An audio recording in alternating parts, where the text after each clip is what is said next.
Welcome to the Aging Well Firefighter, the podcast for first responders, our families, and the communities we serve.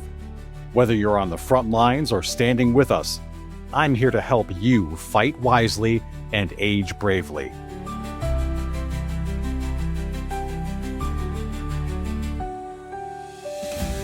In our last article, we talked about one of the most surprising dangers you can face, the bathroom at 2 a.m.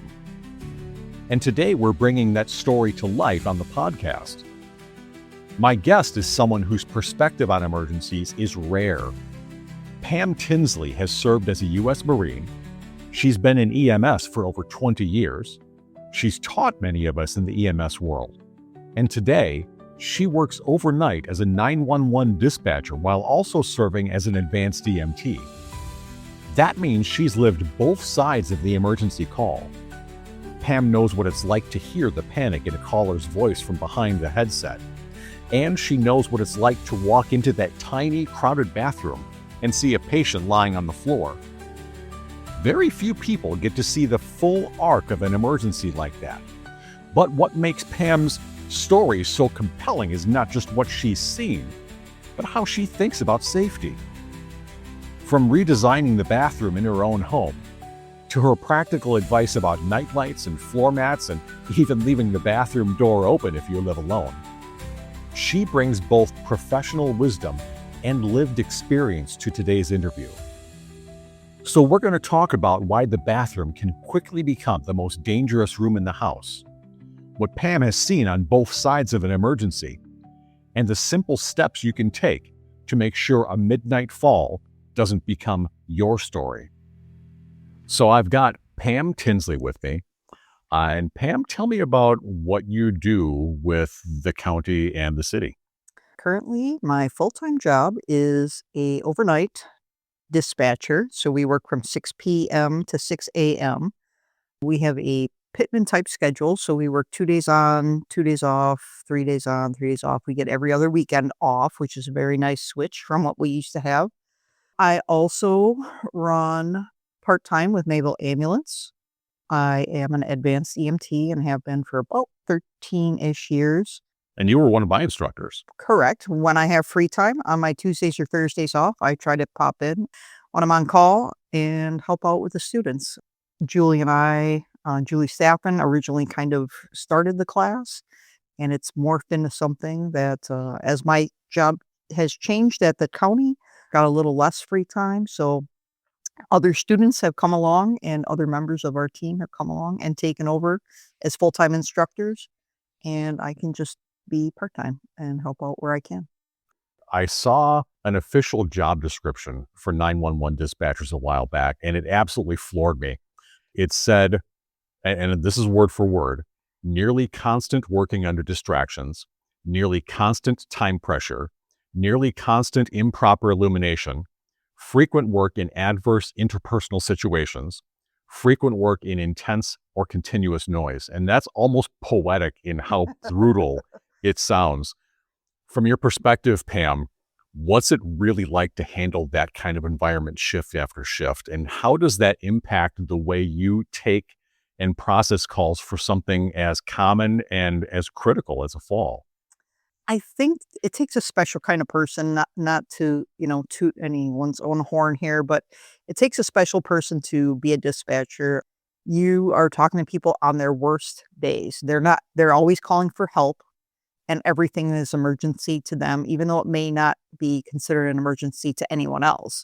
They may be calling for something as simple as, oh my God, my dog ran out the door, and it's a panic, but that's their lifelong companion, to car crashes, fatalities, anything like that, anything in between. But it doesn't matter because it's always their emergency. It's never my emergency. So I take it as I'm there to help. And if I can fix their situation, whether that is just me talking to them or giving them a listening ear for a few minutes, or sending fire, EMS, police, whatever it takes to solve their issue.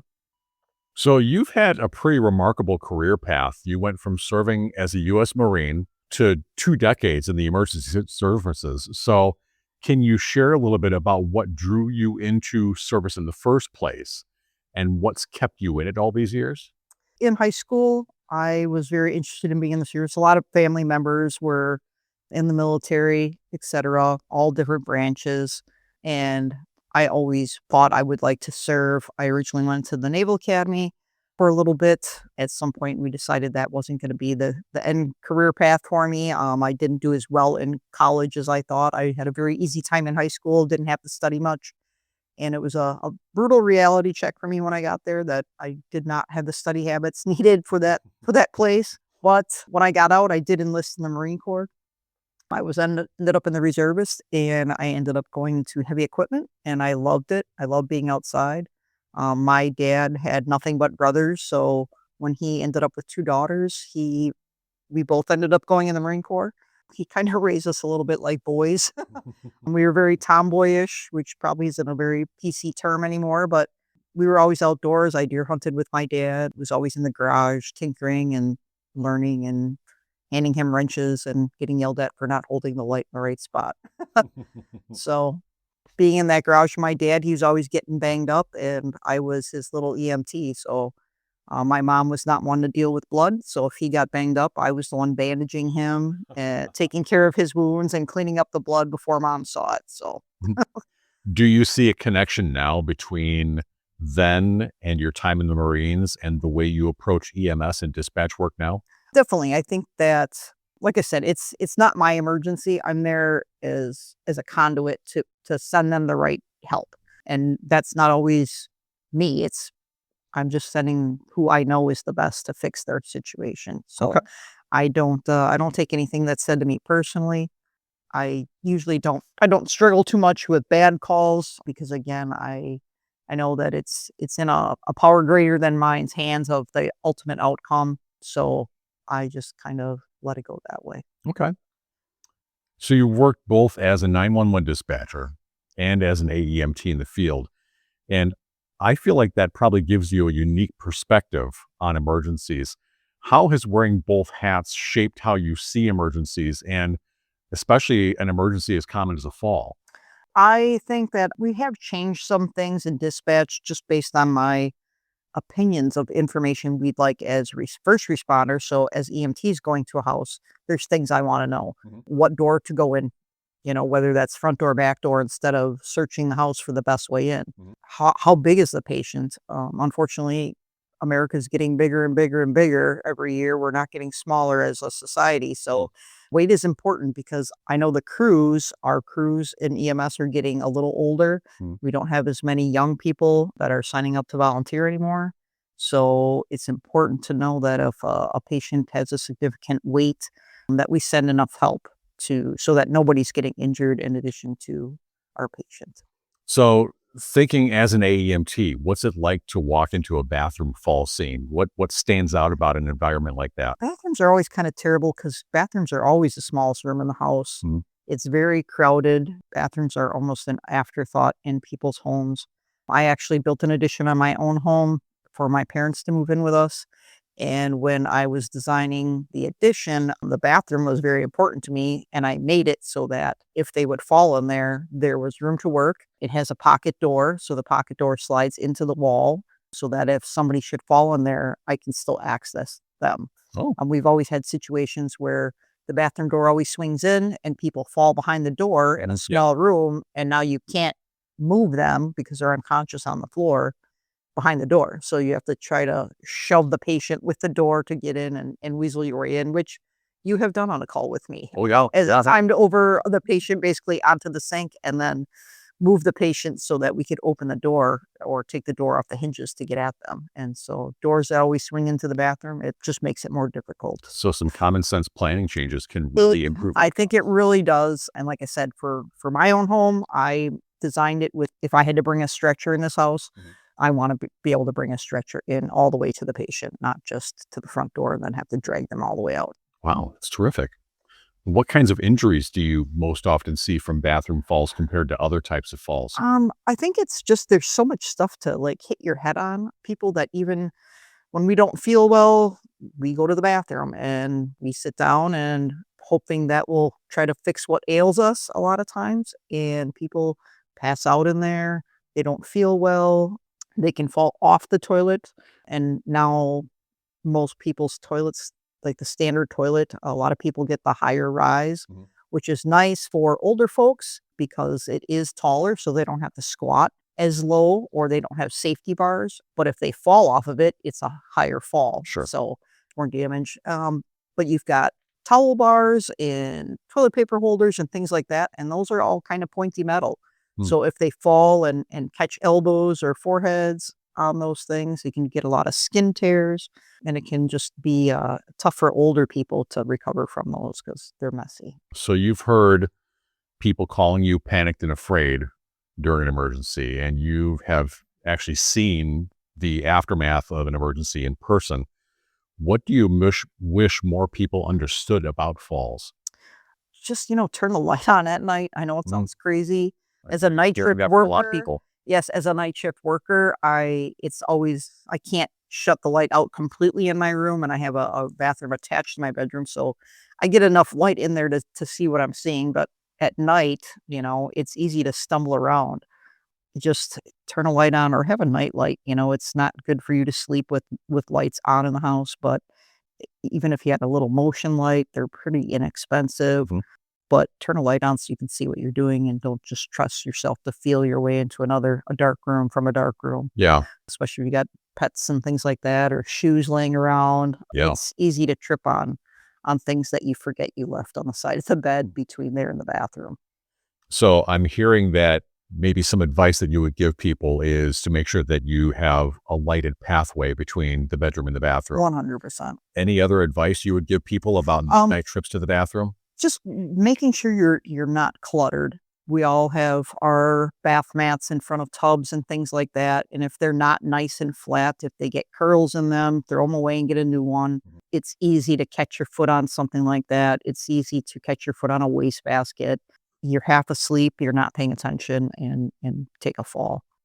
Lots of sharp edges in the bathroom with the counters and things like that, and not a lot of space to go anywhere. A lot of hard surfaces. Yes. Catching yourself on the tub, falling out of a tub or into a tub, that's broken rib territory. So, and if you go in there and you're going to fall, leave the door open.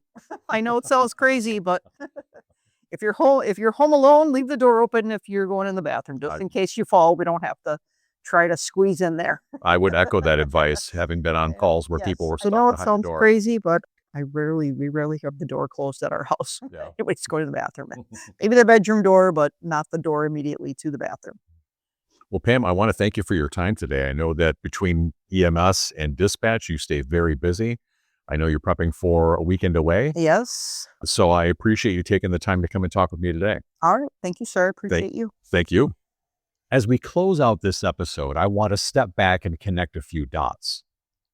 Today wasn't just about the bathroom at 2 a.m. and the very real dangers of the midnight fall, although those lessons are important, and we heard some great practical advice from Pam about lighting your pathway, clearing clutter in bath mats, leaving the door open if you live alone, and thinking ahead about how your home is designed and laid out.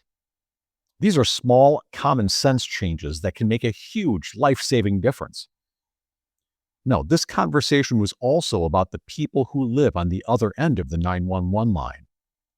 When you call for help, the very first voice you hear is a dispatcher, often working under conditions that most of us can't imagine: nearly constant distractions, nearly constant time pressure, poor lighting, continuous noise, and frequent difficult conversations with people living their worst moments. It's easy to forget what that must feel like. Yet, as Pam reminded us, dispatch isn't about reading from a script. It's about humanity. She said, "It's never my emergency. It's always theirs. I'm just there to help." That's the heart of a dispatcher. Pam carries that humanity into her dual role as an AEMT, where she doesn't just hear the panic in someone's voice. She's also walked into those tight, unforgiving bathrooms and seen what happens when gravity wins. Few people are able to understand that full arc of an emergency the way she can. And that brings me to my point here. Dispatchers are the invisible lifeline of the emergency services. They hear the first cry for help. They steady those frightened voices, and they can translate chaos into precise action. And then when they hang up, they're already moving on to the next desperate call. They do this shift after shift under distractions and pressure in a room filled with noise, and they don't get nearly enough recognition for it. So as you leave this episode, I want you to hold on to 2 lessons. First, if you're getting up in the middle of the night, do yourself the favor of lighting your way. Take Pam's advice seriously. Those 10 steps to the bathroom may be far riskier than you think. And second, remember the humanity of dispatchers. The next time you call 911, know that the voice you hear isn't just trained, it's genuinely caring. As Pam put it so well, it's never my emergency, it's always there. I'm just there to help. And here's where we go next. Falls don't just happen in one place. They also tend to strike at certain times of day.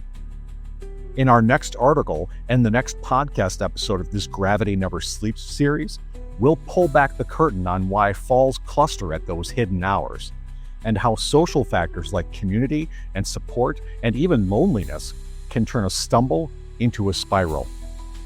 You're not going to want to miss it. I really valued hearing Pam's story today, and I hope you did too. If you've got your own story you'd like to share, reach out. Connect with me on social media, send me an email, shoot me a text. I'll leave my contact info in the show notes. And until next time, listener, fight wisely, age bravely,